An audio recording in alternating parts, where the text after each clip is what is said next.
All right, I think we should go ahead and get started. Well, welcome everyone.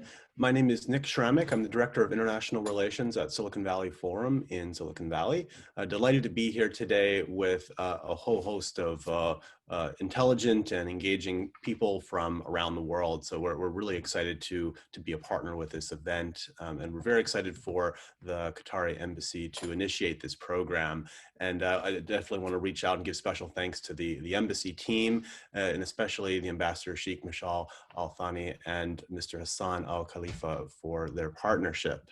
And today I am joined as well by Mohammed, who will be my co-host for this session. Mohammed, good morning or good evening. Thank you for joining us. Good morning, Nick. Thank you so much. I appreciate your introduction. And thanks for everyone for being with us today.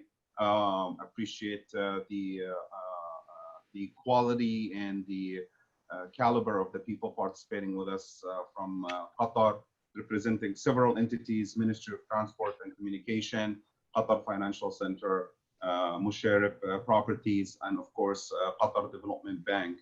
And of course, special thanks to the Silicon Valley Forum for being with us today.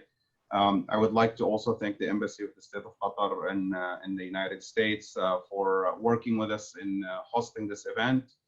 His Excellency Ambassador Mishal, and as well the economic team and the embassy led by Hassan Al-Khalifa, and as well the commercial attaché here, Fahad Al-Dosari, and his office.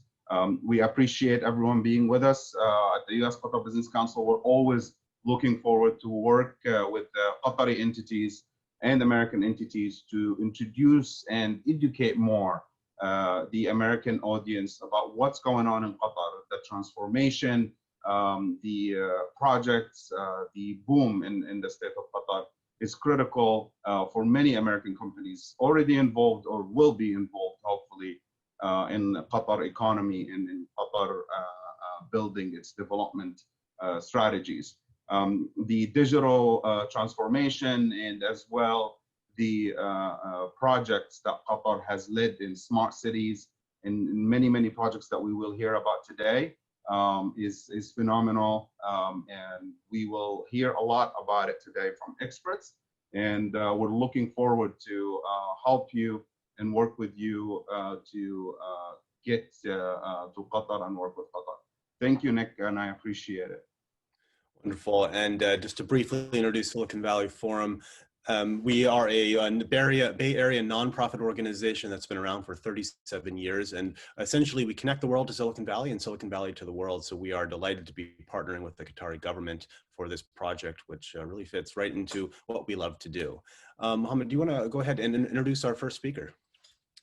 Yes, thank you, Nick. Well, I'm very honored to introduce today our keynote speaker, Her Excellency Reem Al-Mansoori from Ministry of Commerce, Ministry of Transport and Communication. Her Excellency has over 2 decades in digital transformation in Qatar. She leads many projects, including TASMU, leading digital society and digital industry development. Her Excellency as well is a member of the Shura Council and ambassador of the women political leaders in the state of Qatar. She's amongst the first woman to be appointed to the Shura Council in Qatar. As well, she's leading as Undersecretary of Digital Society Development of the Ministry of Transport and Communication. She has a Master of Science in Computational Intelligence and an Executive MBA with a focus on innovation and entrepreneurship. I'm very glad to introduce our keynote speaker today. We have a recorded message from Her Excellency, and I would like our team to play it right now. Thank you. Good morning, ladies and gentlemen. I would like to begin by thanking you for your presence here today. I would also like to thank the hosts of the Silicon Valley Forum for organizing this important event. Over the years, Silicon Valley has become equivalent to technology and innovation, affording growth, opportunity, and of course, entrepreneurship. Similarly, TASMU Smart Qatar journey is paved through similar integral themes to become one of the world's smartest country that is self-sustaining and knowledge-based. With this in mind, I'm excited to be able to address you today and share the story of Qatar's transformation into a smart country. The story begins in 2008 with the launch of Qatar National Vision 2030 Development Plan, which outlines the objective and goals set by Qatar's leader. The plan ultimately aims to transform Qatar into an advanced society capable of sustaining its development, providing a high standard of living for its people. Since then, Qatar has made a significant investment to create a robust and dynamic economy that encourages innovation and attract entrepreneurial organizations. As Qatar prepares for major events, such as the 2022 FIFA World Cup, investments are set to continue. In line with these efforts, Qatar has created one of the highest level of mobile network coverage in the world and became one of the first countries to adopt the 5G network. With a highly advanced and modern infrastructure, enterprises in Qatar are supported with reliable world-class broadband speed.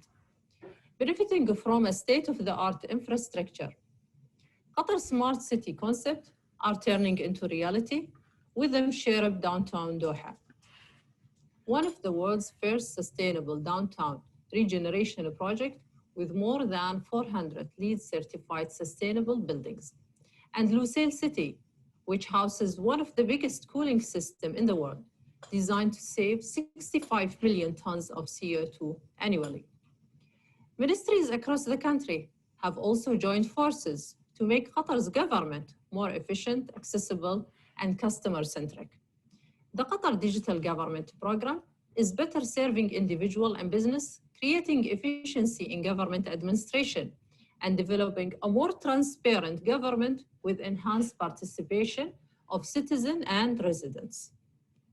As the Undersecretary of Digital Society Development at the Ministry of Transport and Communications, I'm proudly leading Qatar effort to embrace smart technology and to transform its economy through the TESMO Smart Qatar program.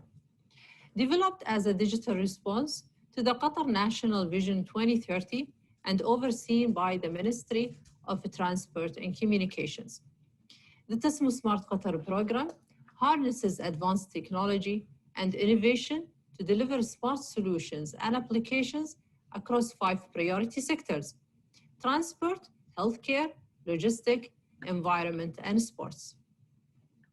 Our ambition is to improve the quality of life for everyone in Qatar, creating a seamless experience for visitors, residents, and nationals alike. Our human-centric approach ensures all TESMO smart solutions and applications are inclusive and easily accessible to all population segments, while upskilling youth, entrepreneurs, and professionals to utilize technological advancement. We invest in our people, and this makes us an attractive destination for global talents. In the next 5 years, TESMO will revolutionize the way we live, the way our government communicates, and the way Qatar tackles national challenges. We will improve access to quality healthcare and reduce the risk of chronic diseases, facilitate mobility through a safe and environmentally friendly transportation network, drive sustainable consumption of natural resources, and ensure water and food security. Moreover, we are developing a competitive logistics sector that promotes international trade and business development, and establishing a world-class destination for sport fan, athletes training, and sport innovation. Driving the TESMO vision through our mega project, the TESMO Central Platform, which is one of a kind smart city solution that we are incredibly proud of. It's a solution that we believe may become a model and a blueprint for a future smart city project. This sophisticated cloud infrastructure connects all solution services and sectors. Within this platform, we have combined the world's best data capabilities, such as data ingestion, processing, integration, and more, with a strong governance model that is designed to encourage cross-sector collaboration and data sharing while ensuring data privacy and security. Benefiting from a large cloud storage with high computing power, public and private entities will be able to utilize a variety of platform solutions like payment, data analytics, IoT, and AI to easily push their solutions to the market. Supported by an open data policy, technology companies will benefit from quality data that will stimulate research and innovation. This is complemented by TESMO pilot zones, which are vital for testing and improving innovation projects and real-life scenarios. The pilot zones provide business with ability to develop and formulate operational requirements, test legislative and legal boundaries, and evaluate business models in live environments. To help achieve the vision of a smart Qatar, the ministry launched the TESMO Digital Valley, which acts as a catalyst to support Qatar's digital ecosystem and is built to accelerate the implementation of smart solutions and applications, specifically for international SMEs. TESMO Digital Valley links digital solutions provider with available opportunities in the market, streamlines their access, facilitate business registration, and IP advisory. Ultimately, the Digital Valley brings digital industry players together, offer resources and support, promotes investment and the growth of the industry. The digital market in Qatar has high potential. Through the TESMO Smart Qatar program, Qatar has large investment in the tech industry, and we have more than 60 investment opportunities available across various sectors.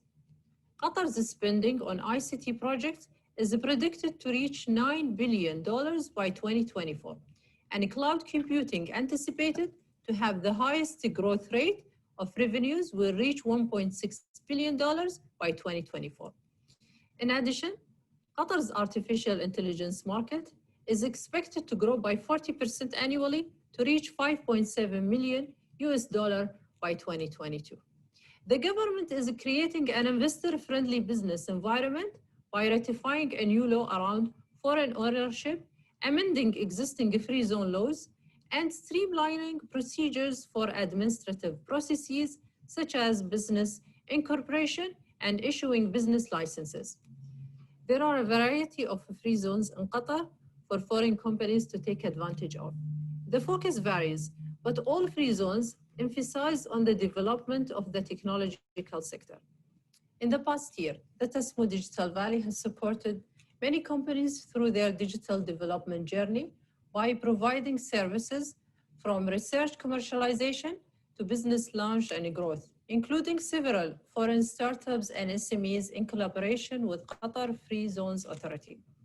Today, more and more American companies are coming to Qatar, growing their investments and finding success across a number of sectors, including education, culture, energy, and technology. In 2019, we witnessed a 35% growth in bilateral trade. This reflects the growing economic and investment ties between Qatar and the United States. On behalf of the TESMO Smart Qatar program and the Ministry of Transport Communications, I would like to invite investors, entrepreneurs, and technology companies to be part of the Smart Qatar journey.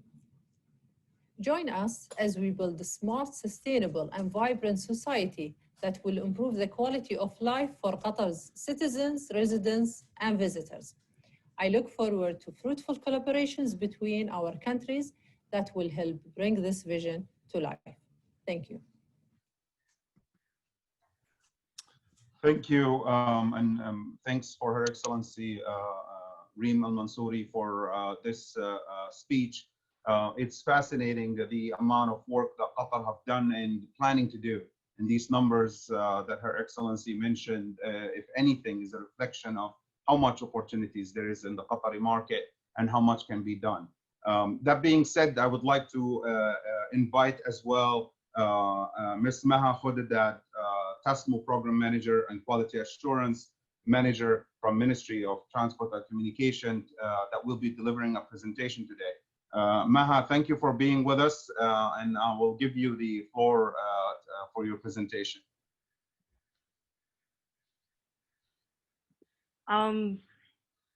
Good morning, everyone, and good evening for our fellow Qatari partners. The purpose of today's session is to create awareness for the Silicon Valley entrepreneurs, innovators, and technology businesses. Before before we start, if you have any questions, please keep it to the end until the panel starts. I also would like to take this opportunity to thank you all for joining us and listen to our need and be part of our journey. Smart Qatar, or TASMO Smart Qatar program, is initiated by the Ministry of Transport and Communication in the State of Qatar. And the word TASMO in Arabic is taken from the national anthem of Qatar, best symbolize the spirit of rising above and pioneering development and promising future. Qatar has defined the National Vision 2030 that aims to transform Qatar into an advanced society, as Her Excellency was mentioning, achieving sustainable development, touching on all aspects of a human, social, economics, and environmental development. Nationwide efforts tie back to achieve that vision by default. It's the intent of the government to drive the national digital transformation and accelerate the realization of the vision. And that's why, that's the role of TASMO. So TASMO is a digital response to our nation aspiration, and it's building our digital progress and creating a unifying framework in transforming our economy and society and making Qatar a preferred destination in the region to live, work, and visit. So in short, TASMO is about harnessing the technology and innovation to improve the quality of life of citizens and people living in Qatar, and also to diversify the economy. We are focusing as a beginning on 5 sectors, as you can see on the screen: transport, logistics, environment, healthcare, and sport. And we have selected around 15 object-oriented KPIs across the 5 sectors. Those KPIs are complementing each other. And as you can see here, for example, we are trying to reduce the network delay by 20%. And by doing so, that will improve the timely access to medical attention and the healthcare. Another example also is by reducing the rate of obesity by 5%, we're achieving 25% of active population. That the 5 sectors were selected based on their national impact and potential of digitization and existing traction in Qatar. We started with those 5, but we're not saying that they are the only sectors that we are going to focus on. Later on, we will be maybe bringing other sectors in the future. To deliver on TASMO, a 5-year roadmap has been defined with the 23 initiatives grouped in 4 pillars. So enablers, for example, focusing on the setting of the environment, where we have to set the regulations, develop the policies and standards, and also focus on the governance and the funding framework that will enable the whole program. TASMO also drives the smart sector development. So the 5 sectors that we have talked about earlier, we are supposed to detail their strategy. How are we going to achieve those 3 KPIs?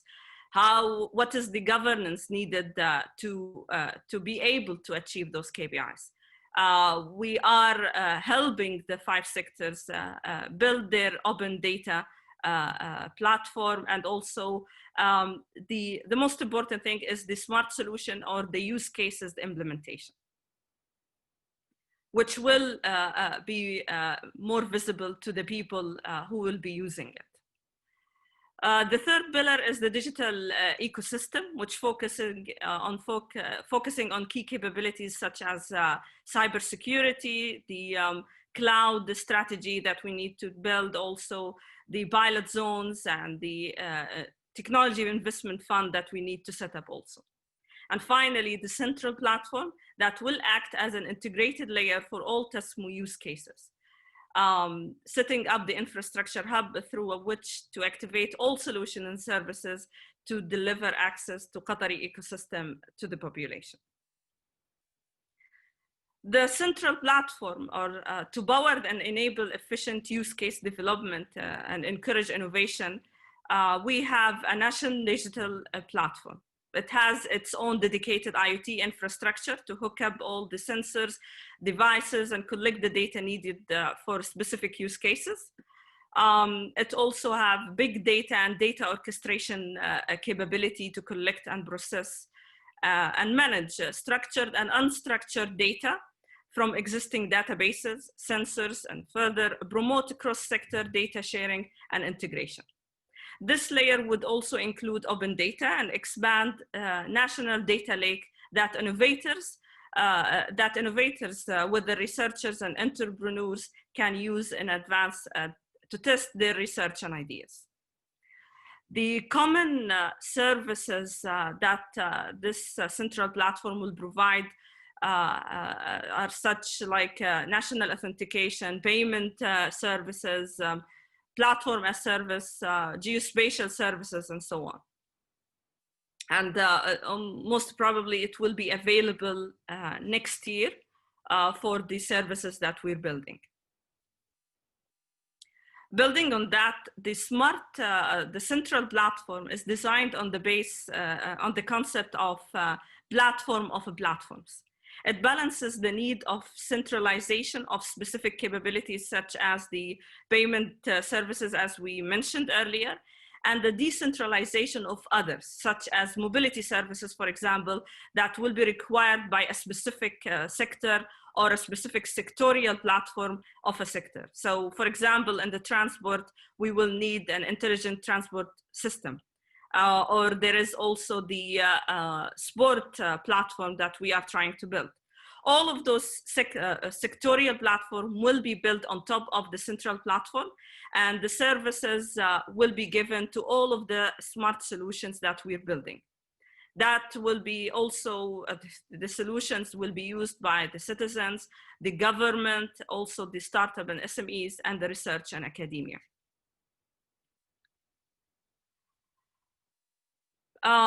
We have developed 100 and more smart solutions in the 5 sectors back in 2017. And that playbook of smart solutions were refreshed in 2020 to meet the need of residents and visitors of Qatar across the priority sectors. These use cases should continue to evolve based on the dynamic context and technology development, as long as we maintain 4 themes across each of those sectors. For example, in the transport sector, we have seamless mobility, searchable city, universal access, and safe journey. And what we mean by that, that any solution that we develop has to be categorized based on those 4. So we need to include everyone. So universal access, it's about, for example, the language. Being a multicultural society, we have different languages, for example. So we have Arabic, English, and also some other Asian languages like Hindi, for example, used in the country. So we need to cater for all of the segments of the society. Not just the language, but also physical environment. And we need to make sure that physically we are actually supporting everyone. We have to use some solutions that, for example, in searchable city, that not just to find your way around in the country. So it's not like Google Maps or Waze, but we're talking about emerging technology. So we're bringing solutions that have augmented reality with the capability of wayfinding in the country, indoors and outdoors. The same also for the other 4 sectors. In 2019, we have selected or we have tendered some solutions, and they were awarded. So for example, in the smart healthcare sector, we have awarded virtual consultation solution. to an entrepreneurs and startups partnership with another company in the country. And this platform facilitates remote doctor consultation through telemedicine, enabling access to clinical healthcare anytime and anywhere. That actually helped us in the pandemic and in COVID-19. It helped the doctors connect with the patients. It was like on time. We didn't know that the COVID-19 will happen this year, but we have accelerated that project. Also in the environment, we have the National Food Security Analytics, which is a platform that provides food supply and demand dashboard powered by a countrywide analytics capabilities. Every year, we'll be tendering around 20 smart solutions with different complexities for local startup and international technology companies too. We have a roadmap for 5 years, as you can see on the screen, but we want you to focus on the next year needs and solutions that we are seeking support from entrepreneurs and companies around the world to help us with. For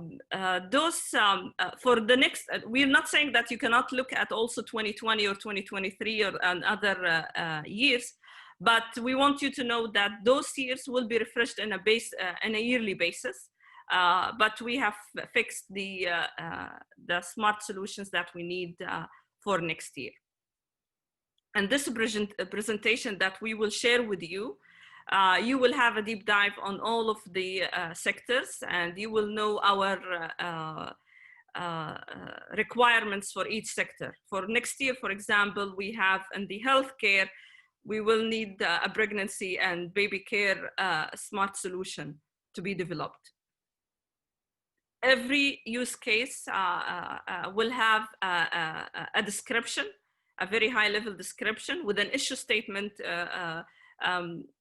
describing the pain point for the users, and here, which are the only women, and also what is the key benefit expected from this smart solution.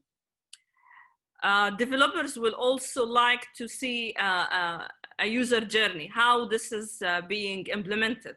What are the key services required for implementing such solution? What are the touch points? Do we need to create a mobile application? Do we need to have a web presence for that solution, and so on? We will give you also an overview of the regulatory complexity in the country. For this particular solution, for example, we don't have any challenges. But you will find, for example, if we're talking about autonomous vehicle, you will find that this is very challenging to start with. So maybe a small entrepreneurs or small startup might not want to focus on that kind of solutions that have a complex regulations in the state of Qatar. We will show you also the kind of estimated timeline that is required, or even the investment that we are estimating for this project. You will find the same also. We have identified the stakeholders, who are the owners, and what kind of dependencies of other smart solutions that is required. This information is available in here in this presentation, and will be updated by the end of the year. You will find it on our website later on. We've done this for environment, transport, sports, and healthcare.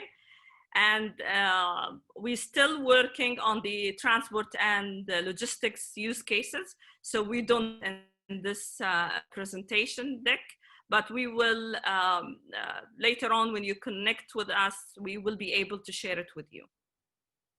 It's not about only smart solutions. We have other initiatives that we want to develop, and the focus for next year, for example, we are building or developing policies and standards, and we need support also from other companies and around the world, also collaboration to help us with that. We need a partner to help us with the communication and marketing and help us promote the program, not just locally and regionally, but also around the world. We will build a national cloud strategy, and we need support on that. Again, all the information about it are what is the scope, what is the expected outcome, and KPIs is also in the presentation. That was a brief about TASMU, and we are not the only implementers in Qatar. There are many players and various opportunities that support the startups and businesses in Qatar. For example, Qatar Free Zone Authority, which was established in 2018, has identified emerging technology as vital focus sectors. It offers outstanding opportunities and benefits for businesses seeking to expand investing in the digital nation. QFC is another, Qatar Financial Center is another leading entity in the country that leads domestic and international growth and focusing on digital and other key sectors. Qatar Foundation also focus on research and development of technology-based companies. Not to mention Qatar Development Bank that helps Qatari entrepreneurs and innovators to contribute to the diversification of the Qatari economy. For the sake of the time, I'll just skip off some of those slides. We have established innovation as a crucial pillar, as we said, and across the innovation funnel, we have identified key projects that supports entrepreneurs. One of them is the Innovation Lab that helps entrepreneurs and startups and academia, even the researchers, to pilot or test their solutions. We have Digital Incubation Center that ideates, that help startups also to ideate and to commercialize their solutions within Qatar, and maybe later on support them to export them to the international arena. Digital Valley will take an overarching role of digital innovation ecosystem orchestrator. It will support the startup and SMEs to drive digital transformation and innovation with overall objective of developing the digital economy. This is very important also. So we said that the Innovation Lab help connect the entrepreneurs with the pilot zones in the country. We have identified some of them like Aspire Zone, Lusail City, Msheireb, and Katara. And it will help, we will help them test and improve the innovation. They will gain publicity and reputation for the innovation efforts, and the zones will be developed model to test new emerging solutions, promote digitization and Qatar economic sector. So to connect with us, you can visit our website. Just remember that we will be updating it by the end of the year, tasmu.gov, tasmu.qa or tasmu.gov.qa. And you can connect with us on tdvinfo@motc.gov.qa. If you are visiting the country, you can visit us in the ministry premises on the 12th floor and the Lotus Tower and the Diplomatic Street. Thank you for your patience, and that's all.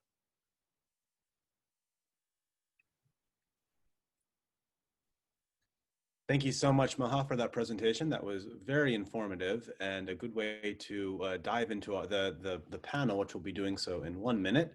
Before we do so, I just want to have a quick video played from the embassy. So the Embassy of Qatar, and specifically the economic team from the Commercial Attaché's office, put together a small video for us that I will play right now.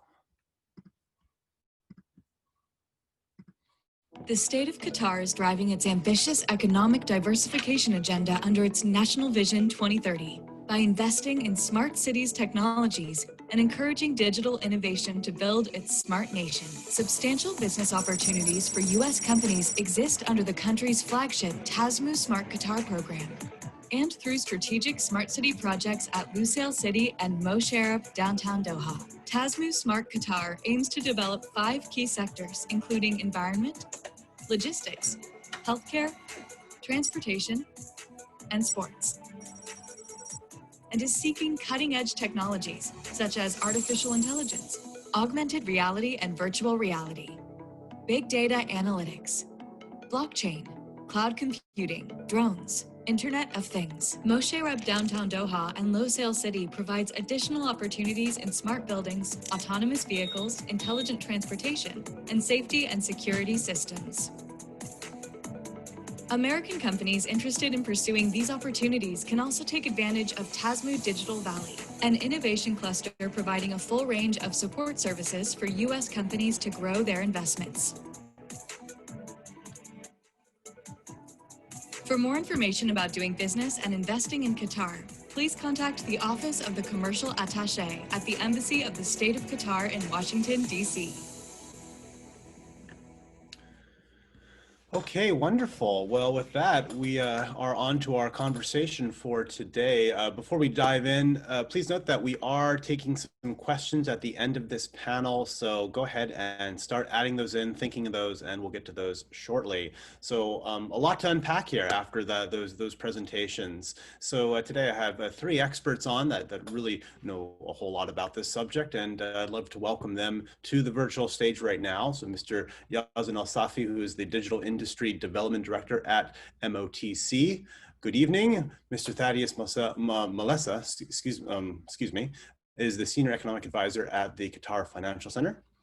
And Mr. Bassam Mannai is the Executive Director of the Real Estate Directorate at the Qatar Development Bank. Gentlemen, good morning and good evening.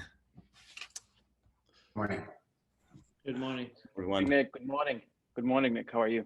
Very good, very good. Thank you all for joining us. So let's go ahead and dive right in, and maybe as a way to introduce some of the work that you do and address this topic, let's just start out with a high-level idea of how can American companies pursue some of these opportunities that we've been discussing so far in this presentation, and what exactly does your office do to support American companies as they look to partner with Qatar?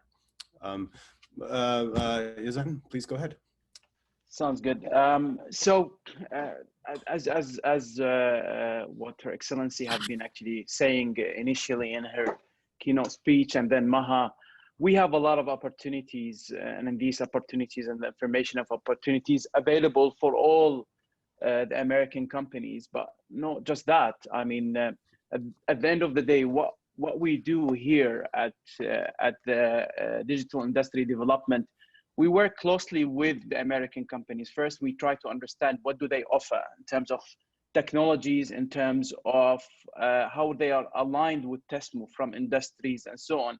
So first, it's more about understanding what do they have and how they are aligned with basically the opportunities that we have.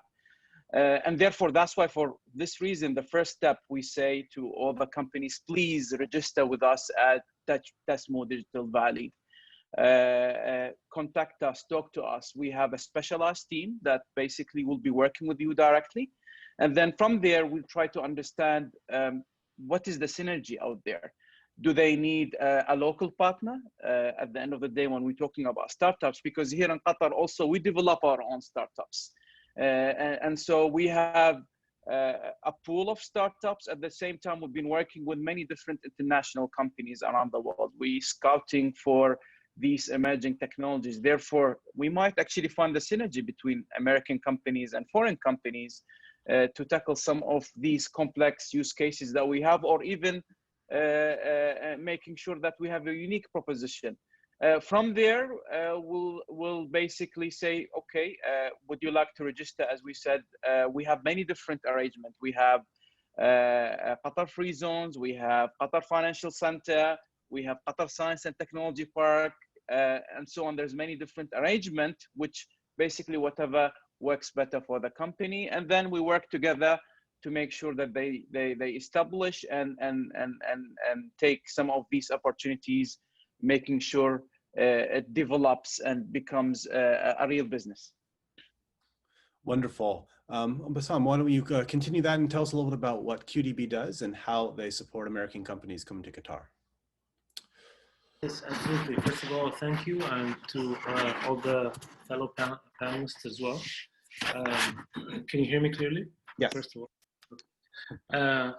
there is no doubt that Qatar has now become one of the most prominent investment destinations in the region for both local and foreign investors, with some of the most promising growth opportunities across sectors and industries. When it comes to the smart city investments, there are several ways in which American companies and enterprises can pursue such opportunities in Qatar. One of QDB's crucial roles, as you've mentioned before, and as I will also delve more in depth into, is to bolster and support the investment ecosystem in Qatar. And the bank contributes to this pursuit in several distinctive ways. First, our annual investment forum, which has recently been held virtually for the first time. During the event, we launched a digital platform that grants VCs and investors from across the globe access to fast-growing startups, many of which are shaping the future of Doha as a smart city. American companies can leverage this unique platform to explore such opportunities, gaining exclusive access to these startups right before they scale up. Second, QDB supports up to 50 startups annually in both its startup, sports tech,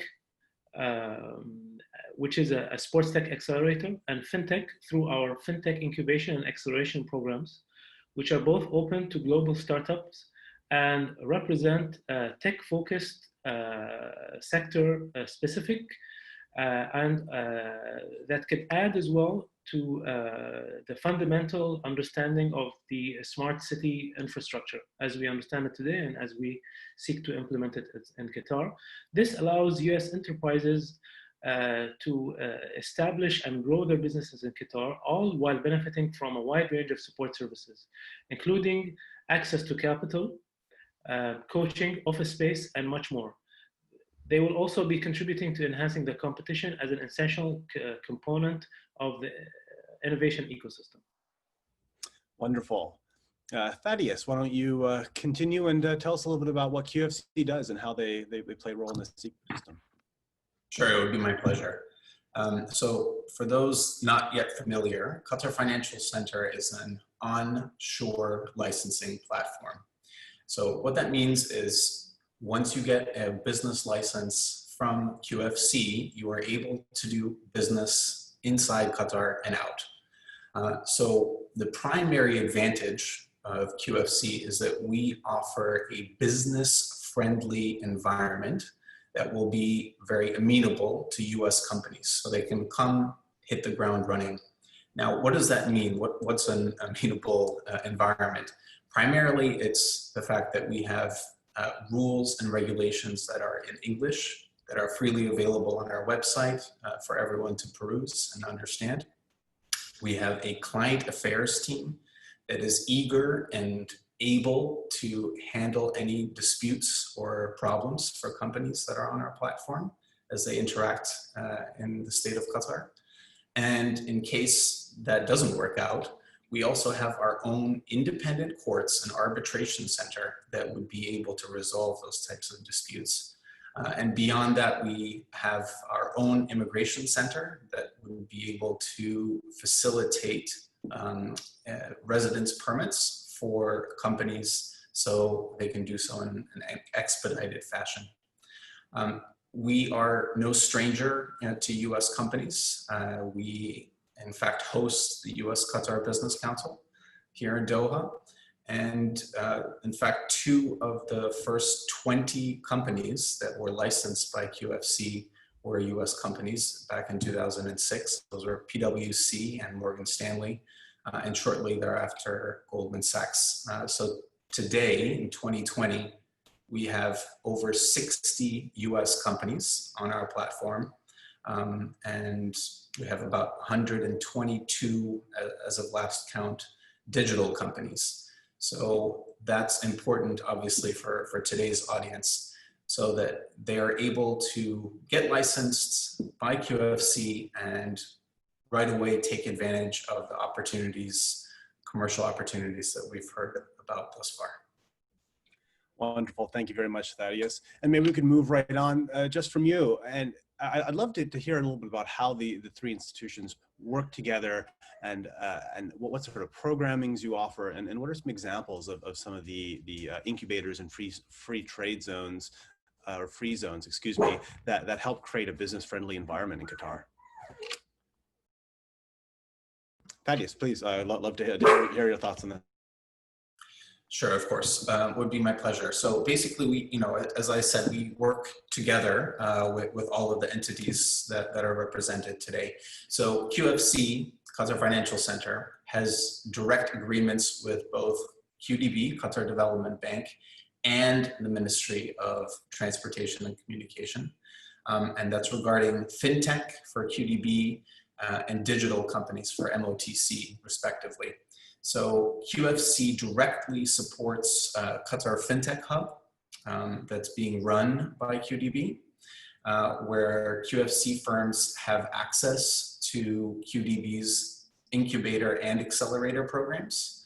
And the same goes for MOTC. We heard in Maha's presentation about the Innovation Lab and the Digital Incubation Center.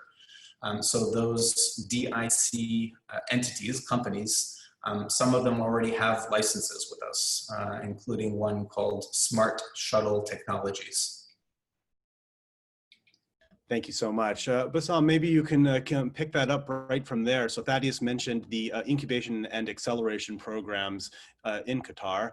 How do these first promote homegrown entrepreneurs, and how do they help bring in outside innovators into the ecosystem?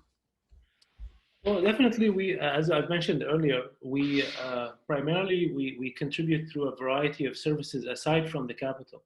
So it's not in terms of a basic provision of capital and lending, which is available to startups, especially in the sectors that are of interest to us, such as technology or smart city related innovation-led technologies and solutions. These are, of course, available, but we also have a whole host of services and support services such as coaching, mentoring, some consulting and marketing fees as well that are covered by the bank, that are available for both local and international companies through our platform, and qualifying companies that do qualify for our services. And so that link is there, of course, for companies to leverage on. Wonderful. And Yazin, maybe you could just round that out and tell us a little bit about Yes. maybe a specific example of a program that you've been working on. Yes, definitely. So under MOTC, for example, we have an incubation center. And I think the reason why also we have an incubation center, having an incubation center gives us an advantage as policymakers, because we understand the problems and the challenges of entrepreneurs. We work on a daily basis with entrepreneurs. And many of definitely the startups that we have here in the Silicon Valley, they understand that with the current innovation that we have, most of the time, entrepreneurs, they come up with new business models. And these business models, most of the time, they find challenges from a regulatory perspective. Existing laws, existing policies that are hinders and create barriers for these entrepreneurs. And since for Qatar, ICT is up there in terms of priorities, and diversifying the economy, moving towards a digital economy is something very important for us.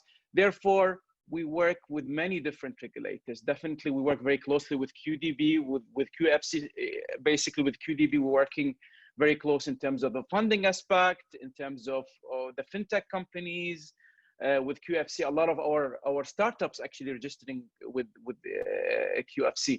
So we work very closely to find what are the barriers these entrepreneurs are facing, what are the issues and the challenges, and then we actually have a very pragmatic approach in terms of sitting with many different ministries, trying to find how can we change some of the policies, how can we amend some of the laws that we have, just to make sure that some of these business models can work. Again, we actually going with a pragmatic approach, and that the pilot zone, as mentioned earlier, to make sure that we can use them to test all these new technologies, new business models, how it's going to work before rolling it out there. And the size of Qatar helps. Qatar is a great place for startups to actually test their new technologies, their new business models before launching somewhere else around the world. So I think that's an advantage that we have here. Yeah, that's a great point, guys. And Thaddeus, maybe I can turn to you on a similar issue about how Qatar is using its position as a financial center and a financial hub to explore and fulfill this vision of Qatar's smart city and smart country future. Sure, of course. Well, we do that directly through at QFC in our agreement. So, for example, in our memorandum of understanding with MOTC, with Ministry of Transport and Communications, we've specifically dedicated to open a channel of funding for entrepreneurs and startups that have objectives that are aligned with the Smart Qatar program. So, at QFC, we primarily, obviously, given the name, host financial institutions. And of those, we have about 12 corporate and investment banks. And those have about 2/3 of their geographic exposure to Qatar. And that lending, majority of that exposure is term loans. And out of that, of course, quite a bit of it is project finance. And so that's exactly the kind of space where we would have ample opportunities for projects that we're discussing today. So these type of smart city projects. And that's particularly important because not only do we have active financial institutions that are providing credit to such projects, but they're also expanding and they're expanding rapidly. So as of the third quarter of this year, the balance sheet, so basically the assets that the banks hold, those 12 corporate and investment banks have expanded by 26% year on year to $14.5 billion. So, I think we are very much an active player in providing funds. Wonderful. And we have a few questions coming in, and we'll get to those momentarily. If anyone else has any questions for our panelists, please feel free to drop them into the Q&A box.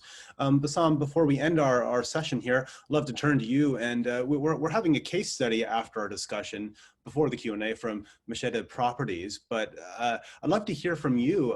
Do you have an example of a success story of a US company or a foreign company coming to Qatar and really partnering with the government to helping them achieve some of these goals? Actually, I'm not aware of any specific company that has come, but there are several American companies that have worked here and have done well. I know in Musharraf, the project has been managed by Turner, Time Qatar, which is a joint venture between Musharraf and an American company. And so I'm not really aware of any specific companies, but there is a whole host of international companies that regularly come to Qatar and are very, very successful. Okay, wonderful. And Yazan, maybe just to wrap up this panel, in her remarks, Her Excellency spoke to the excellent work that Qatar has done in building out a smart country. What are some of the innovation sectors in the US that you anticipate playing a really pivotal role in this development? So I think going back to the priority sectors that we have in TESMO, so we're talking about the environment, the healthcare, the logistics, the transportation, the sports sectors. So these are the main sectors, and the technology aspect that are enabling these sectors, the smart sectors. So we're talking about what we said earlier, the artificial intelligence, the augmented reality, the data, the big data, the big data analytics. We actually have about 15 different technologies, the latest technologies, the emerging technologies that are priority for us. And for that reason, we have the iLab here, because when we look at technologies, we look at the whole full cycle from basically the research and development to the realization, to testing the technology, to rolling it out at the end of the day. So when we look at who are the companies that we would like to see in Qatar, all aspects of the company. So the multinational companies, and we actually have multinational companies that are well established in Qatar. Microsoft is actually well established in Qatar, and they're the basis of the central platform. It's based on Azure platform. We also have IBM, Oracle, all of them are well established here in Qatar. But what we'd like to see more of the startups in Qatar, especially when we look at some of the use cases that we have. These use cases is a great play for these startups. And definitely, I know some of these startups, they have some risk when they decided to actually reallocate to another country. And that's why, for example, we established Tesmo Digital Valley, because Tesmo Digital Valley, the idea behind it is once they get to know what you offer, then we say, okay, fine. I mean, maybe you can find a local partner here in Qatar. What are your risks? And we can help you mitigating this risk. Do you require funding? And as we said earlier, Tesmo have basically special ways from many different fund providers, and even currently working on developing an angel investor network. Therefore, we're looking for these specialized companies that are aligned with our use cases, and they're interested to actually come and test and realize some of these use cases with their technologies, definitely. Wonderful, wonderful. Well, I think that's all the time we have for the moment. Yazan, Thaddeus, Bassam, thank you all so much for your time today. We'll return to you for the Q&A shortly. But before we do that, we're going to play one last video, and that's in the form of a case study from what Mashhad Properties has been able to achieve. And this is Mr. Clark Williams, the head of the marketing department. I will go ahead and share my screen one last time.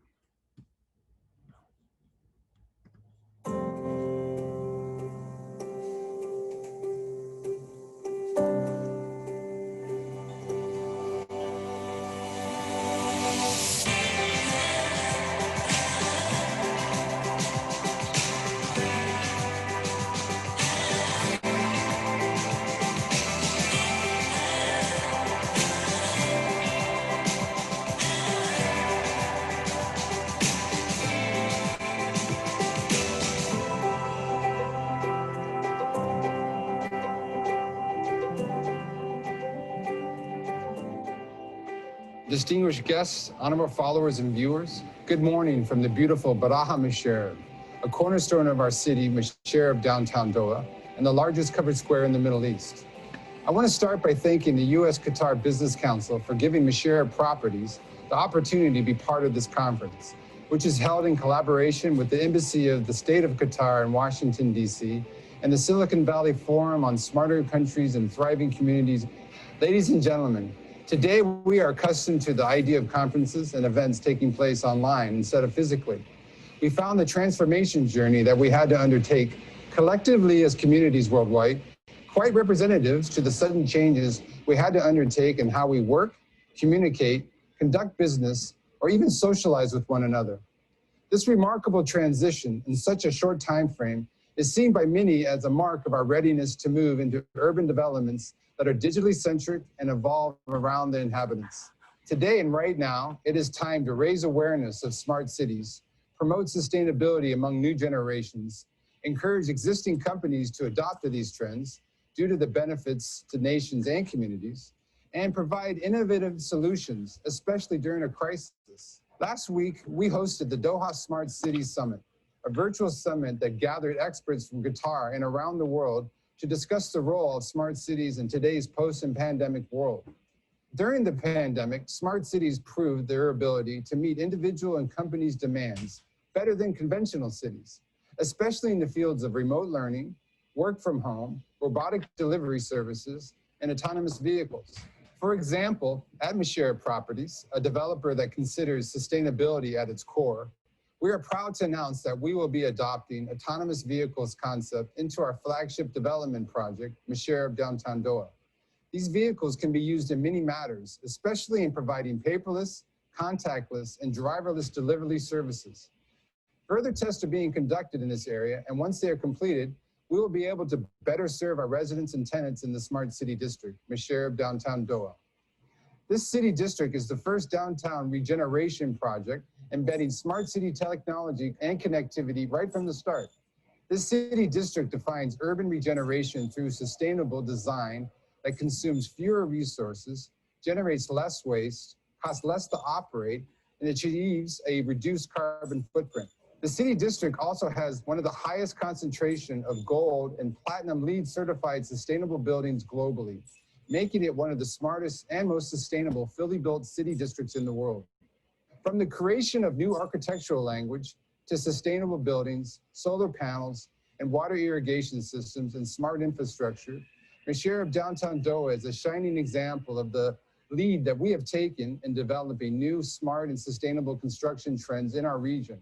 With the several 100,000 sensors and connected devices, integrated city operations, and digital services, we've created an intelligent infrastructure that international companies can leverage to create and launch their most innovative services yet. We look forward to inviting you to our amazing city soon. Thank you for your interest, and I wish you a safe and fruitful 2020. Okay, so that was wonderful, and we are going to move on to the last section, which is the Q&A. We have a few questions coming in. If anyone else has questions for our panelists, please feel free to sit them down into the Q&A section. We're bringing all our three panelists back on, as well as Othman Agmo from Shedeb. Othman, good evening. I think you're there, Othman. Yes, good evening. Good morning, Nick, and good evening to our friend in Doha. Well, thank you very much for joining us. Really appreciate it. And maybe I'll start with a question for you, and that's maybe if you can talk a little bit how the current pandemic has affected the Smart City Plan, and what's the vision for the year ahead? Thanks, Nick. And no doubt that the pandemic has a major impact on the way we work, the way we live, and the way we travel. And we just finished our Smart City virtual summit last week, and the core of the summit was Smart City pandemic ready.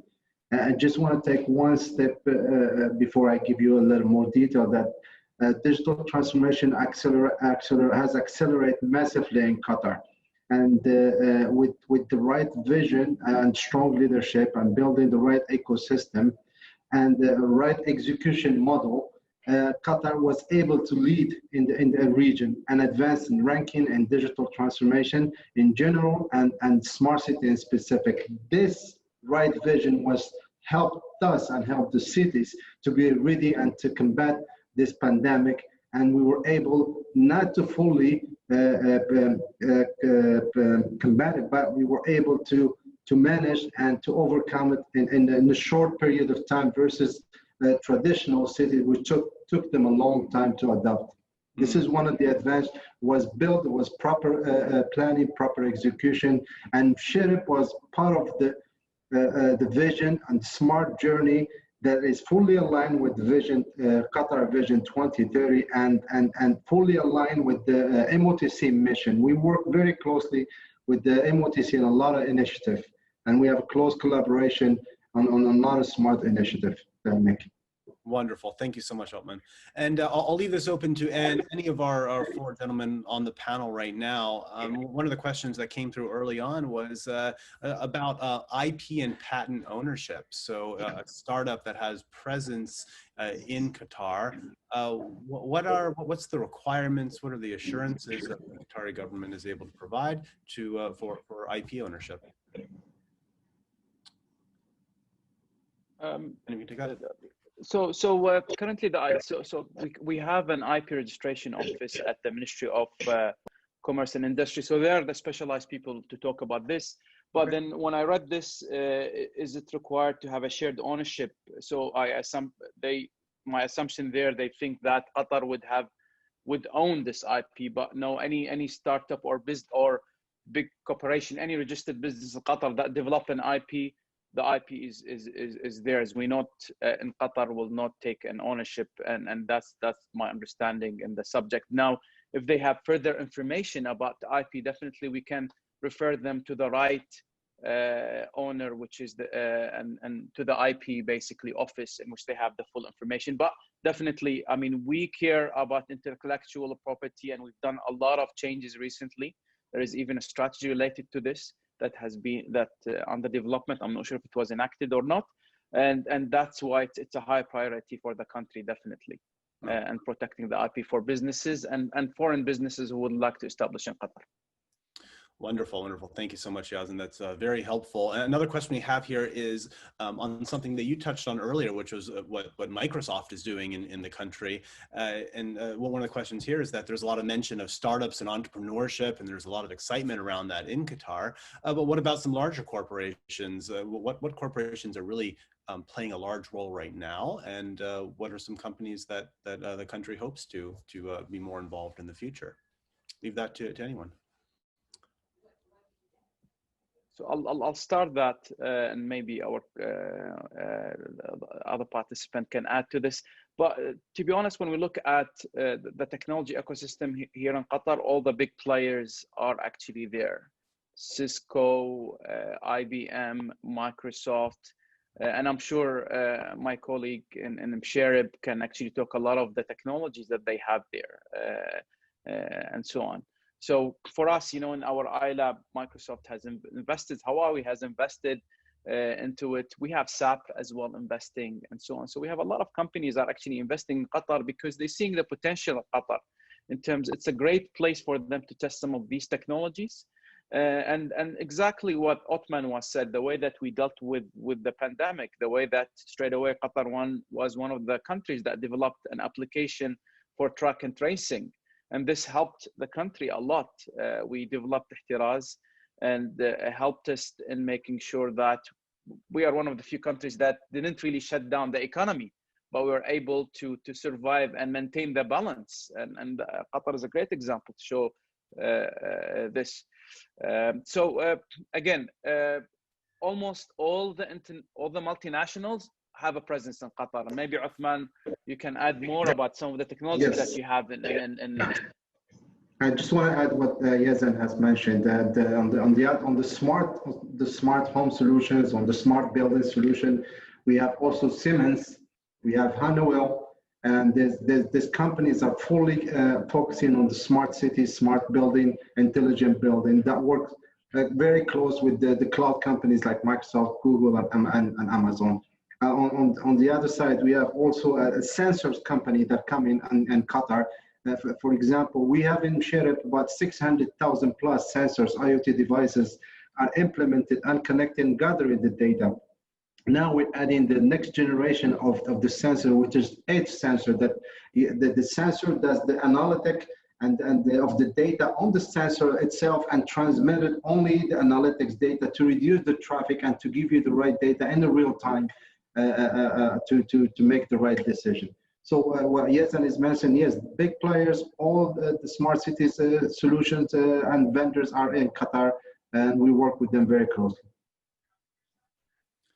Fantastic. Another question here that I thought was interesting, and that's from Hind Habash, and that's with the shift to remote work, how do you see smart city solution providers sourcing and retaining qualified and technical workforce? So we're going through this monumental shift, and how is the smart city solutions changing? How is the plan addressing this shift we're going through?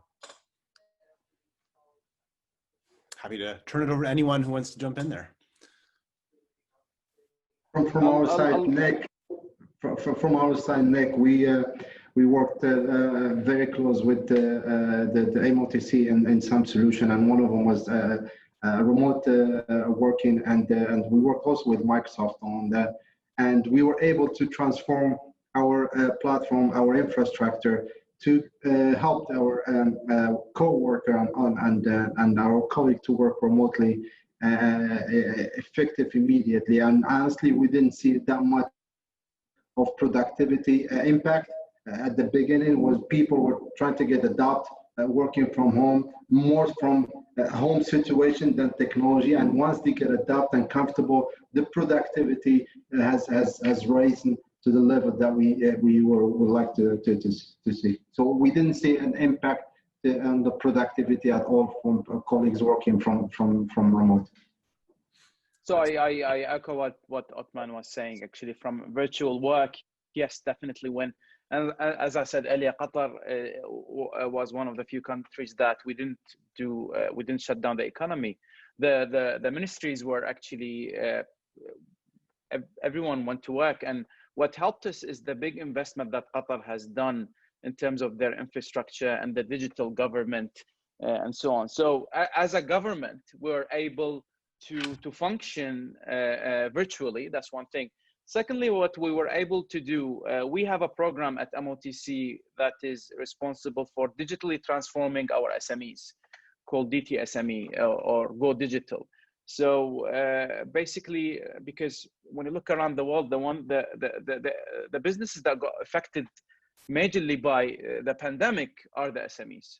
So we were able straight away work with all the multinational companies, and not even multinational companies, local technology providers, to find solutions that help them for these businesses, first to be present online, secondly to be able to function online.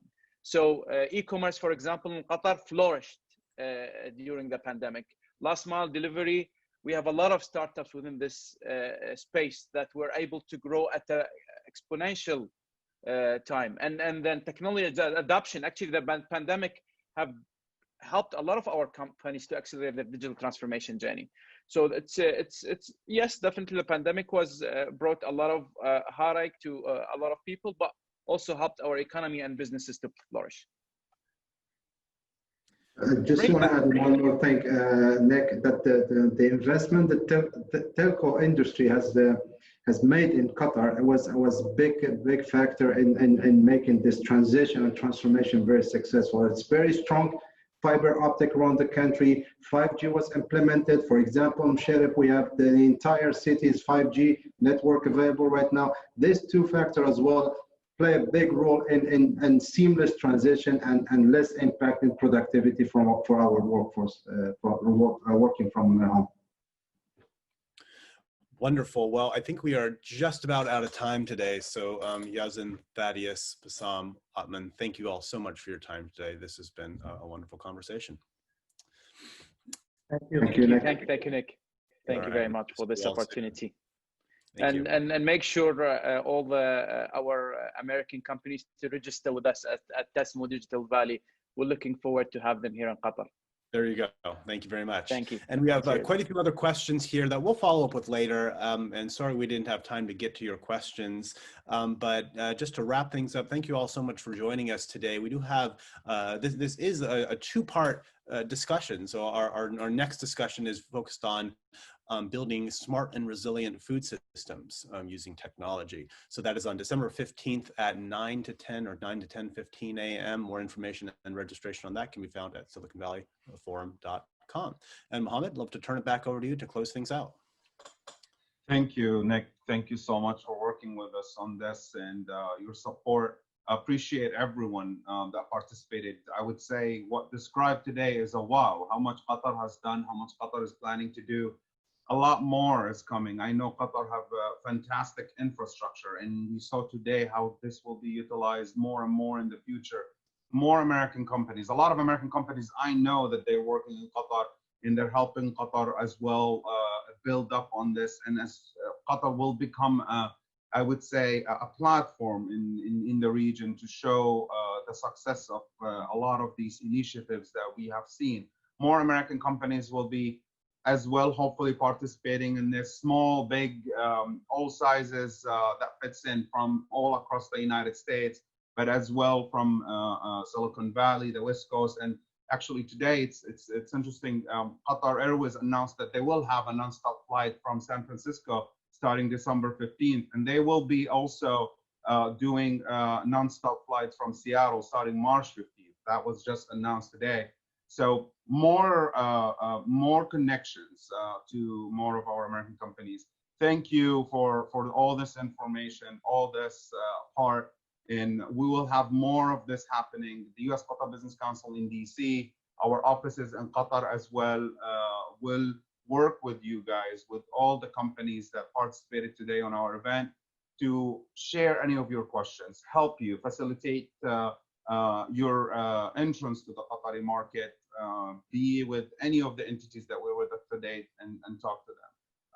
On the USQBC behalf, I thank everyone here, the Embassy, the Silicon Valley Forum, Qatar Financial Center, Ministry of Transport and Communication, and Her Excellency Reem Al-Mansoori, Bassam, Qatar Development Bank, Musharraf Properties, Mr. Uthman, and as well William for his message today. We appreciate your participation and we thank you for being with us. Wonderful. And with that, I'll close it out. Everyone have a wonderful day or evening, and we'll see you next time. Bye.